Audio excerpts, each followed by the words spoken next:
இத பாருமா, இப்படி தெரிஞ்சே என்னால போலி நகைகளை அவங்க கிட்ட கொடுக்க முடியாது.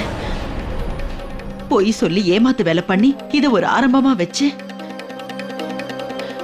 என் பொண்ணு சவிதாவோட வாழ்க்கையை அமைக்க நான் தயாரா இல்ல. என்னால முடியாது.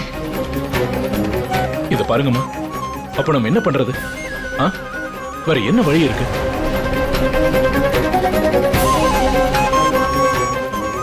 இதை தவிர நமக்கு வேற வழி இல்லம்மா. தயவு செஞ்சு புரிஞ்சுக்கங்க.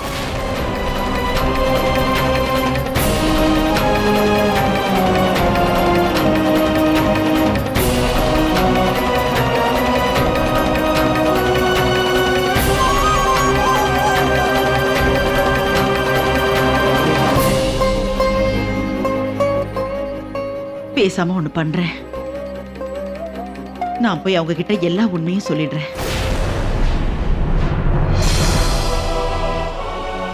நகை வாங்குறதுல லட்சக்கணக்கில் நஷ்டம் ஆயிடுச்சுன்னு அவங்க கிட்ட சொல்லிடுறேன். தங்க நகைங்கன்னு நினைச்சு போலி நகைகளை வாங்கிட்டேன்னு நான் அவங்க கிட்ட சொல்லிடுறேன். இதுக்காக அவங்க கிட்ட நானே போய் மன்னிப்பு கேட்டுக்கிறேன். கையெடுத்து கும்பிட்டு அவங்க கிட்ட நான் மன்னிப்பு கேட்டுக்கிறேன்.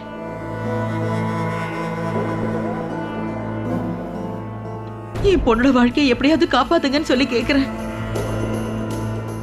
எல்லா உண்மைகளையும் சொல்லிடுறேன். வேண்டாத, அவங்க கிட்ட உண்மையை சொல்ல போறீங்களா? அத்தை, இந்த விஷயங்களை பத்தி நான் பேசக்கூடாதுன்னா, இந்த விஷயங்களை நீங்க அவங்க கிட்ட போய் சொன்னீங்கன்னா இதனால நீங்க போய் சொல்லலங்கிற விஷயம் அவங்களுக்கு தெரிய வரும். ஆனா அதே நேரத்துல அவங்க நம்மள தப்பா புரிஞ்சுக்கிட்டு அப்ப என்ன பண்ணுவீங்க அத்தை?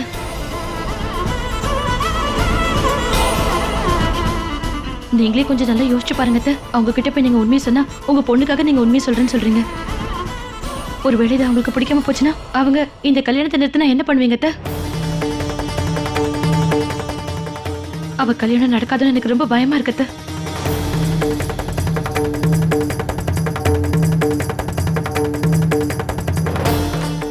இப்படி அபசகுனமா பேசுற, இப்படி எல்லாம் பேசாத. இங்க பாருங்க அத்தை, இந்த மாதிரி விஷயங்களை நாம கொஞ்சம் ஜாக்கிரதையா இருக்கிறது தான் நல்லது அத்தை.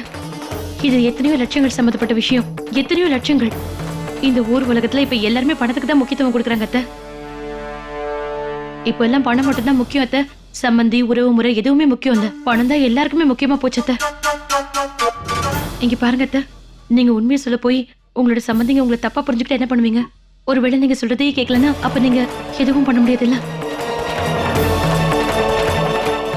அத்தை? இப்போதைக்கு என்னால உங்களுக்கு ஒண்ணு மட்டும் தான் சொல்ல முடியும். இந்த உண்மை, பொய், நியாயம், தர்மம், இந்த விஷயங்கள் எல்லாத்தையும் கொஞ்ச நேரத்துக்கு உங்க மனசை விட்டு தூக்கி போட்டுருங்க அத்தை. தயவு செஞ்சு போலி நகைகளை அவங்க கிட்ட கொடுத்துருங்க. ஆமாம்மா மீனாட்சி, நீ சொல்றது உண்மைதான். தயவு செஞ்சு நாங்க சொல்றத கேளுங்க. இங்க பாருங்கம்மா, நம்ம முயற்சி பண்ணலன்னு சொல்றதுக்கும் எதுவும் இல்லைல்ல. நகை கடைக்காரர்கிட்ட போயிருந்தோம், நகையை விற்கிறதுக்காக போயிருந்தோம்.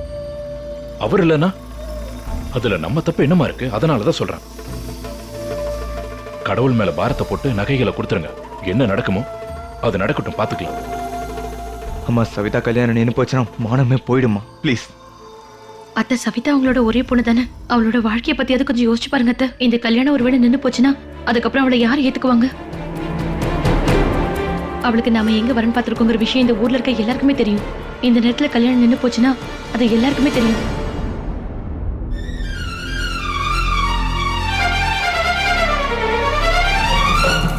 வாங்க சந்தியா.